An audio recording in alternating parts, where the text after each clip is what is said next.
muy buenas queridos alumnos y bienvenidos a este nuevo vídeo en el que vamos a comenzar un nuevo tema, el tema más apasionante de toda la historia antigua, la antigua Roma, una civilización milenaria que...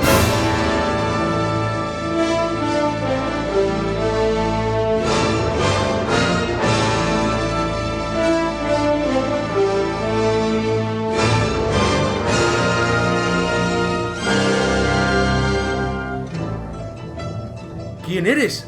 Soy Lucio Tito Moreno, centurión de la 20ª Legión al mando del emperador Augusto. He viajado a su tiempo porque necesitamos su ayuda en una batalla. ¿Yo? Pero si yo no sé nada de batallas romanas. Creemos que su conocimiento de la historia antigua puede sernos crucial para acabar de una vez por todas con las tribus rebeldes del imperio. ¿Quiere venir con nosotros? Puede hacerlo por las buenas o por las malas. Bueno, vale, está bien. Vale, vamos, venga. Buena decisión. Sígame. Uf, menuda batalla acabo de pasar. No he podido grabarlo para que lo veáis, pero sí que me han hecho algunas fotos con mi iPhone que os voy a poner a continuación para que me veáis luchar en un campo de batalla romano.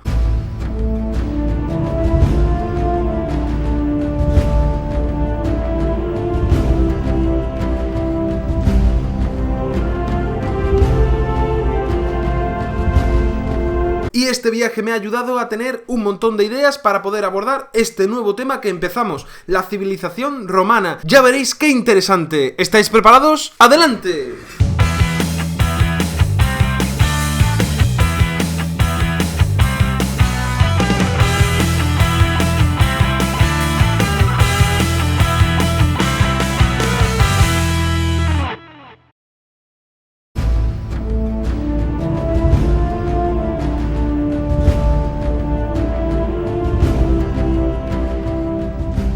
Antes de comenzar estudiando la historia de la antigua Roma, tenemos que hacer un breve bosquejo geográfico sobre cuál es la situación en la que se encuadra esta ciudad que luego se convertirá en la capital de todo el mundo conocido. Roma fue una ciudad que surgió en el siglo VIII a.C., en el centro de la península itálica, la cual, como ya tenemos que saber, se encuentra a su vez en el centro del Mediterráneo. Más concretamente, Roma se encuentra en 7 colinas, es decir, 7 pequeñas montañas, junto al río Tíber y con un cercano acceso al mar. Como ya sabemos, la situación geográfica de las principales ciudades que hemos estudiado hasta ahora marcarán profundamente el devenir de estas. Es decir, unas ciudades bien comunicadas y bien seguras serán aquellas que tendrán mayor posibilidades de supervivencia.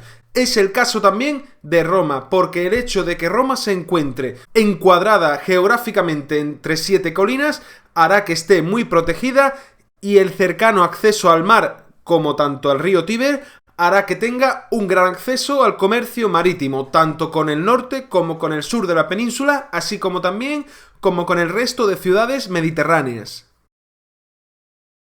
Centrémonos en el siglo VIII a.C. En ese momento poblarán la península itálica 3 pueblos principales. Al norte nos encontramos con los etruscos, un pueblo muy avanzado en la época que tendrá una gran influencia en el desarrollo de Roma como ciudad. Al sur nos encontramos con los griegos. Como ya sabemos, el sur de la península itálica será una de las zonas que colonizarán los griegos, llamada la Magna Grecia. En el centro de la península nos encontramos con los pueblos latinos, esos pueblos que fundarán Roma. Dime si son latinos, dime si son latinos, dime si son latinos, dime si son latinos, dime si son latinos. No, esos no. Los latinos serán los habitantes de la zona conocida como el Lacio, la zona central de Italia, y hablarán el idioma latín. Serán precisamente varias tribus latinas las que se juntarán en el río Tíber para fundar en el siglo VIII la ciudad de Roma. Una ciudad que será de leyenda, la ciudad eterna, como aún hoy se la conoce. Pero hemos visto cuál es la fundación desde el punto de vista geográfico y desde el punto de vista arqueológico, debido a que estos datos que hemos visto con anterioridad nos lo contrasta la arqueología. Pero, ¿cuáles son los mitos fundacionales de Roma? Son muy conocidos y seguro que nos suena, por ejemplo, esta imagen. Pues no me he traído las gafas del cerca. Y es que los romanos crearon sus propias leyendas y mitos en torno a la fundación de su ciudad. Los dos mitos principales de la fundación de Roma serán el mito de Eneas y, sobre todo, el mito de los gemelos Rómulo y Remo. ¿Quién era Eneas? ¿Qué tiene que ver con la fundación de Roma? Pues según el mito, Eneas era un héroe troyano. Sí, ¿recordáis la guerra de Troya? Esa que vimos cuando estudiamos la antigua Grecia. Pues, ¿qué tiene que ver con Roma? Pues según el mito, Eneas era un héroe troyano que sobrevivió a la derrota de Troya en la guerra y que se hizo a la mar para navegar por el Mediterráneo y llegar hasta el Lacio, la zona geográfica en la que nos encontramos posteriormente con la ciudad de Roma. Aquí Eneas se hizo con el poder en esta zona y sus descendientes fundaron la ciudad de Alba Longa, una ciudad que según el mito tendría muchísima influencia en la posterior fundación de Roma. ¿Qué tiene que ver Troya con la fundación de Roma? Pues el origen de este mito está probablemente con el intento de Roma de relacionar el mundo griego con el mundo romano y establecer así paralelismos entre estas dos grandes civilizaciones. Pero el mito de Eneas no es aquel en el que nos encontramos directamente con la fundación de la ciudad. La ciudad fue fundada, según los mitos, por dos personajes, Rómulo y Remo, aquellos de los cuales la ciudad de Roma además toma su nombre. ¿Quiénes eran ambos? Ambos eran descendientes de los primeros reyes de Alba Longa. Sí, esa ciudad que fue fundada después de Eneas. Rómulo y Remo eran dos gemelos que fueron abandonados al nacer y que fueron amamantados por una loba llamada Luperca a orillas del río Tíber. Rómulo y Remo se convertirán en los líderes de estas tribus latinas que se encontrarán en el centro de la península itálica y en torno al año 753 a.C., todo ello, según la mitología, fundarán la ciudad de Roma. Ambos hermanos entrarán en conflicto para hacerse con el control de esta zona recién fundada por las tribus latinas, y uno de ellos, Rómulo, matará a su hermano Remo y se convertirá en el primer rey de Roma, o al menos según la mitología. Rómulo se convertirá en el fundador de la monarquía romana, un sistema de gobierno que no tardará mucho tiempo en desaparecer debido a la creación de la república, a la cual la sustituirá además el imperio. Estos tres tipos de gobierno por los que pasará Roma los estudiaremos en el vídeo próximo. Vamos a centrarnos ahora en ver cuáles son las características de la sociedad y la economía de Roma. ¿Cuáles son las características de la sociedad romana? Pues en primer lugar tenemos que saber que la sociedad romana se encontraba dividida en varios grupos. Al igual que ya hemos visto con anterioridad, por ejemplo en el caso de las ciudades griegas, también los romanos dividían su sociedad en dos grandes grupos, los ciudadanos y los no ciudadanos. Los ciudadanos eran todos aquellos que tenían derechos políticos en Roma.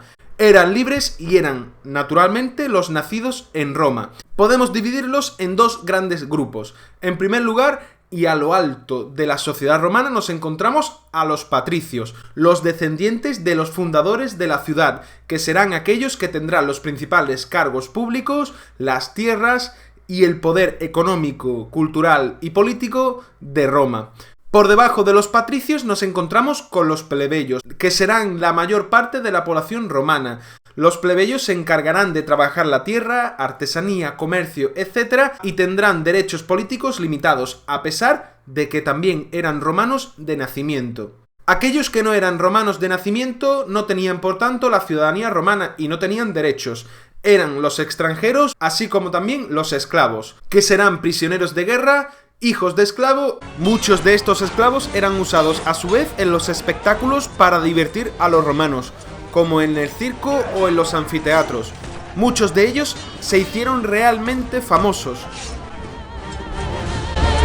y que, al igual que ya hemos estudiado con anterioridad en otras civilizaciones, podían ganar su libertad para ser llamados libertos. ¿Cuál era el papel de las mujeres romanas?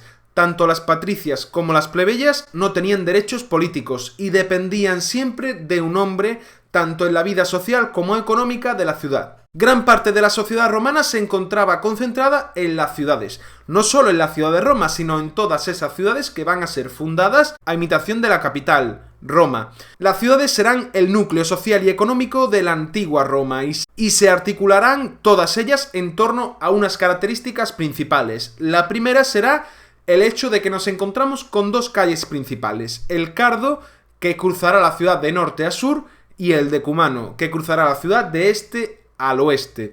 Si os dais cuenta en esta imagen, las ciudades romanas eran muy cuadriculadas. Se basaban en una cuadrícula entre las que destacaban las dos calles principales. En el centro de estas se encontraban además los edificios más importantes, como el foro, el teatro, etc. Aquellos edificios públicos en los que se concentraba la vida social y económica de la antigua Roma. En cuanto a la economía, la agricultura era la base principal de la economía romana. La tierra se dividía en grandes explotaciones, llamados latifundios, los cuales y serán propiedad de un solo propietario. En el centro de los latifundios se encontraban las llamadas villas. Las villas serán viviendas o un conjunto de viviendas y dependencias que van a coordinar el trabajo agrícola de todos los latifundios. ¿Quién estaba al cargo de las villas? Pues los propietarios precisamente de los latifundios. La producción agrícola se destinaba en su mayoría al comercio para abastecer las ciudades. Por lo tanto, el comercio era otra de las actividades económicas más importantes para Roma. Y por último, en las ciudades también nos encontramos con actividades económicas importantes. Serán aquellas llevadas a cabo por, en su mayoría, plebeyos, que tendrán tiendas dedicadas a la venta de productos artesanos, productos de los cuales ellos serán artesanos especializados. Nos encontramos con muchos tipos: panaderos, tejedores, zapateros, ceramistas, etc. Y hasta aquí ha llegado el vídeo de hoy, con este breve bosquejo tanto de la fundación de Roma como de las características de su sociedad, su vida urbana y su economía. En el siguiente vídeo estudiaremos el desarrollo histórico de Roma desde esta monarquía fundada por Rómulo hasta la llegada del Imperio. Espero que os interese mucho esta maravillosa historia de la más importante civilización del mundo antiguo y nos vemos en el siguiente vídeo. ¡Adiós!